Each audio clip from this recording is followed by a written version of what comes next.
नमस्कार, मैं यासीन खान। आप देख रहे हैं बुंदेली भर का। आइए डालते हैं आज की खास खबर पर नज़र।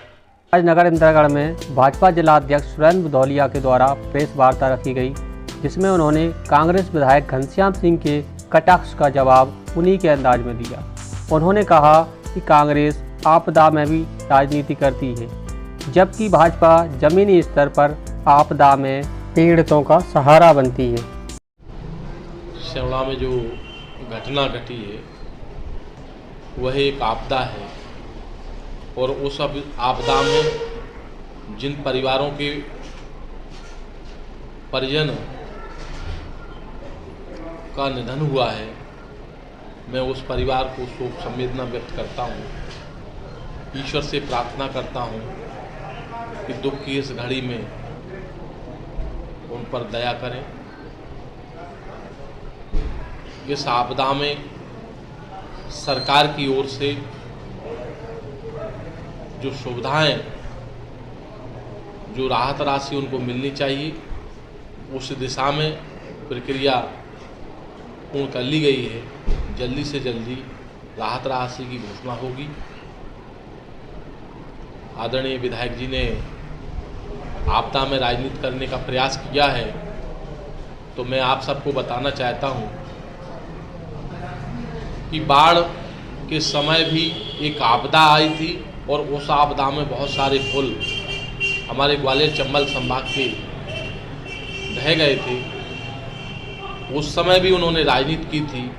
जब वह राजनीति कर रहे थे तब हमारे प्रदेश के यशस्वी गृह मंत्री डॉक्टर नरोत्तम मिश्रा जी एक छोटे से गांव में जाकर उन परिवारों को बचाने के लिए अपने प्राणों की चिंता बगैर किए रेस्क्यू के माध्यम से वहां पहुंचते हैं। तो भाजपा आपदाओं पर राजनीति नहीं करती है। आदरणीय विधायक जी ने कहा कि मैं कांग्रेस का विधायक हूं, इसलिए यहां कामों की चिंता नहीं हो रही है, जबकि 6 माह पूर्व कांग्रेस की सरकार आने के 6 माह बाद लोकसभा का चुनाव हुआ था, तो दतिया जिले की तीनों विधानसभाएं में बहुमत भाजपा को मिला था। तो आदरणीय मैं विधायक जी को बताना चाहता हूं कि आप जिस वादे के साथ जनता के बीच में आए थे, वह वादा आपने पूरा नहीं किया था। आपदा उन किसानों पर पड़ी थी आपके वादे के कारण, इसलिए 6 माह में ही जनता ने आपको नकार दिया था और देश के यशस्वी प्रधानमंत्री नरेंद्र मोदी जी के नेतृत्व को स्वीकार किया था। तो दूसरा विषय उन्होंने कहा है कि नगरीय निकाय चुनाव में भाजपा को पूर्ण बहुमत मिला है। मैं आदरणीय विधायक जी को बताना चाहता हूं, नगरीय निकाय चुनाव में भाजपा को पूर्ण बहुमत मिलना इस बात को सिद्ध करता है कि हमारे प्रदेश के यशस्वी उप मुख्यमंत्री आज भी जनता के प्यारे हैं, आज भी लाडले हैं, वह गांव गरीब के लिए काम करने वाले हैं। फिर उन्होंने कहा कि रेत के लिए पुल जो बनाया गया था ठेकेदार के लिए, तो मैं उनके ध्यान में कराना चाहता हूं कि जब आप विधायक थे तभी वह ठेकेदार रेत का काम यहाँ करते थे। 15 महीने की कांग्रेस की सरकार में आपके ही मंत्री गोविंद सिंह जी ने सरकार पर, खुद की सरकार पर आरोप लगाया था कि यह सरकार रेत और खेत में लिप्त है।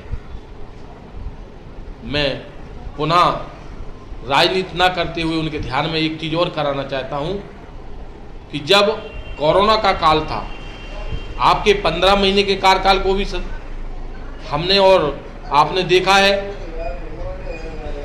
और भारतीय जनता पार्टी के यशस्वी मुख्यमंत्री शिवराज सिंह जी का कोरोना का उस काल को भी देखा है, जहां कांग्रेस के कार्यकर्ता फेसबुक और ट्विटर के माध्यम से राजनीति कर रहे थे।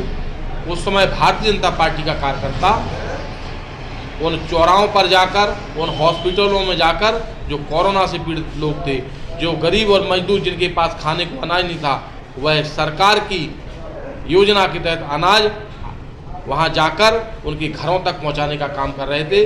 उन मजदूरों को जूते और चप्पल पहना रहे थे जो हजारों मीटर की दूरी तय करके आए थे। तो मेरा कहना यह है कि मैं आदरणीय विधायक जी से निवेदन करूंगा कि आपदा के समय राजनीति हमको नहीं करनी है। हमें उस परिवार को जिनके परिजन शांत हुए हैं उनके बीच जाकर शोक संवेदना व्यक्त करना चाहिए, और सरकार की ओर से क्या क्या सुविधाएं उन्हें मिल सकती हैं। इस दिशा में मैंने आदरणीय मुख्यमंत्री जी से दूरभाष पर चर्चा की थी। जल्दी से जल्दी उन्हें निराकरण होगा